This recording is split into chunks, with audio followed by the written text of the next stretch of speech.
Good morning, little scholars. How are you doing? I hope you guys are doing very well.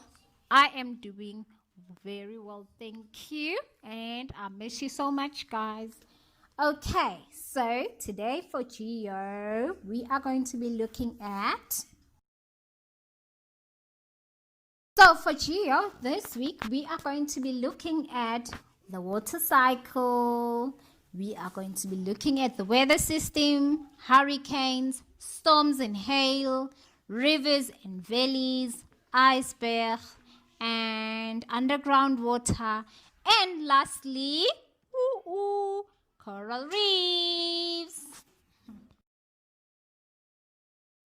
So for the water cycle, what is a water cycle, teacher? A water cycle is the movement of water around the earth, and it is there to support life on land. Water evaporates from the oceans to form clouds, which are carried over the land by wind.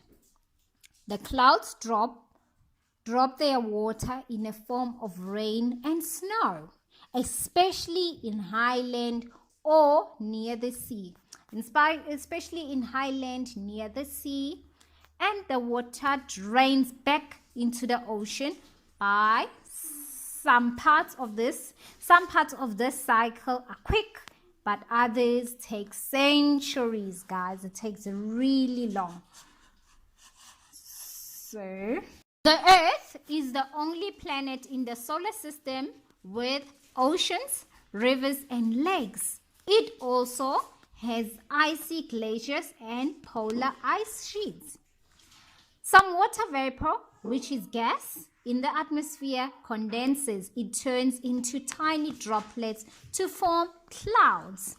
Okay? The movement of water. How does water move around? Okay? The water cycle is powered by the sun. The water in the oceans, lakes, wet ground, and plants evaporates. It turns to water vapor. As it's warmed by the sun rays, the vapor rises into the air where liquid, forming clouds. It then falls back to the land as precipitation in a form of rain, hail, or snow. Before draining back into the ocean, then the process begins again. It goes on and on and on. Sometimes it takes really long, guys, but sometimes it actually moves quicker. Weather system, the weather can change dramatically from day to day. I'm sure you guys have noticed that today's weather is not the same as yesterday's weather and is mostly unlikely to be the same tomorrow. The weather can change dramatically from day to day and even hour to hour. It might be hot in the morning, but later on you'll see that the weather starts to change.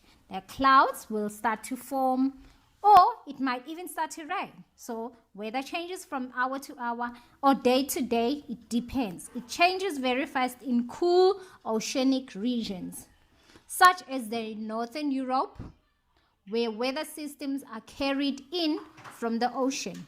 These bring rapid sequences of clouds, rain, storm winds, sunshine, showers, making weather forecasting very difficult. So it's very difficult for people studying weather to actually predict what will happen.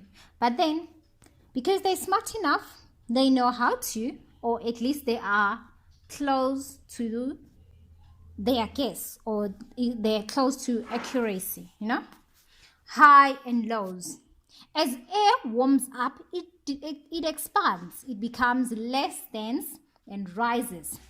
This rising air reduces its weight or pressure at the sea level. By contrast, cool air is denser and it sinks. Okay, pressure is measured by the barometer like this. I will show you a picture just now.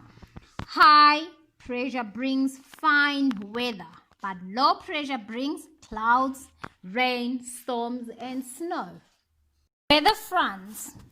When warm air and cold air meet, the warm air rises above the cold air, denser air, and a boundary called a front. At a warm front, warm air slides up over the cold air. At a steeper cold front, cold air pushes beneath warm air. At both kinds of front, warm air is forced upward, making it cooler. Any water vapor in the air turns to rain and clouds. Hurricanes. In the tropics, the dense heat evaporates vast quantities of ocean water. This builds up colossal cloud system centered on a zone of very low air pressure. Air swirls around the low pressure zone and sets the cloud mass spinning, creating a tropical evolving storm or a hurricane. Inside a hurricane, at the core of a hurricane, okay, at the center, when we do the core, the mantle, and the crust, all of those. But now at the core, the same core of a hurricane, very low pressure makes the surrounding air and storm clouds swirling inward. So the wind speeds up as the spiraling tightens. A strong updraft around the calm eye of the storm builds the tallest cloud, which produces heavy rain. They are topped by high clouds that spill out the opposite direction. So, the higher air pressure surrounding a hurricane pushes a sea water up in a heap inside the low pressure storm area. This heaped up water is known as a storm surge. As a hurricane approaches the coast, the storm surges within it and builds up a colossal wave that sweeps over the high-lying land, destroying any buildings in its path. Wow, this is really sad, guys, but that's what happens. Storms and hail. How do storms or hail are formed? How are they formed? Okay, hailstones are formed when raindrops are carried upward, okay, by thunderstorms updrafts into extremely cold areas of atmosphere, and it freezes. Hailstorms then grow by colliding with liquid water drops that freeze onto a hailstone surface. Frozen raindrops as water and freezes as it nears the ground. Okay, so when it falls down to the ground, it does what? It freezes as it is nearer to the ground. Hail actually falls as a solid. Hailstones are formed by layers of water attaching and freezing in a large cloud. A frozen droplet begins to fall from a cloud during a storm, but then it pushes back up into the cloud by a strong updraft of wind. That is how storms and hails are formed.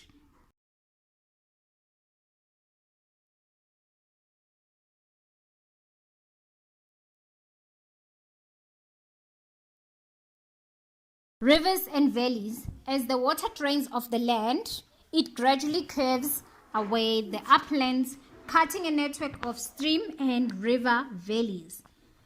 Then the water carries eroded rock, sand, and silt from the uplands to the lowlands, depositioning them as sediments. These sediments change the shape of the land and also contain the plant nutrients that make the lowlands so fertile and convenient for farming and planting whatever that you want to plant. Trees, flowers, yeah. Valleys are one of the most common landforms on earth, and they are formed through erosion, like I've explained with the sedimentary rock. Okay, so they are formed through erosion or the gradual wearing down of the land by wind and water. In river valleys, for example, the river acts as erosional agent by grinding down the rock or soil and creating a valley.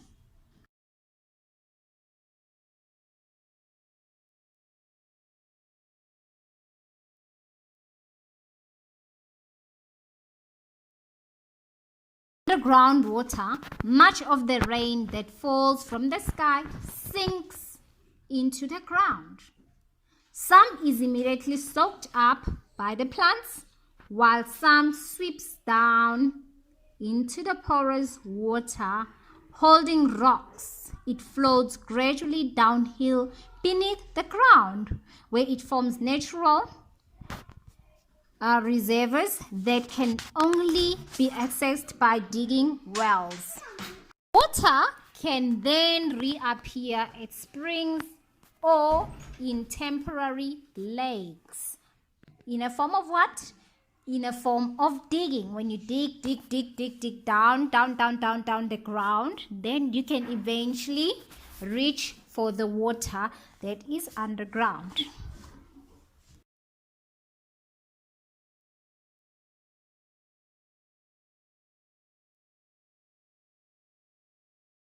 Coral reefs. Tropical coral reefs are amongst the richest and most colorful wildlife habitat on Earth. They are built up by simple animals. Corals means living in partnership with the microbes that use the energy of sunlight to make food. This allows corals to live in clear tropical waters that contains a few of the plankton that supports life in cooler oceans. They provide a home for an amazing variety of fish and other sea creatures such as sea turtles, jellyfish. What else? I hear you. Octopus, squids. This fish called a blobfish. Okay, and a blobfish and sea turtles. Okay.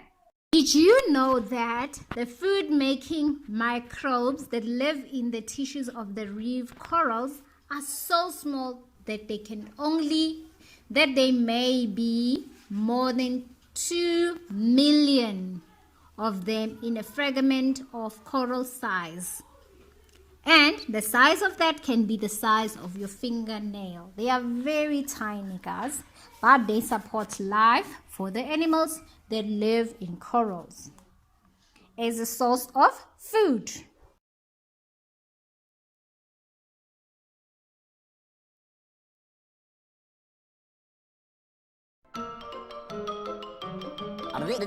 That's all, folks.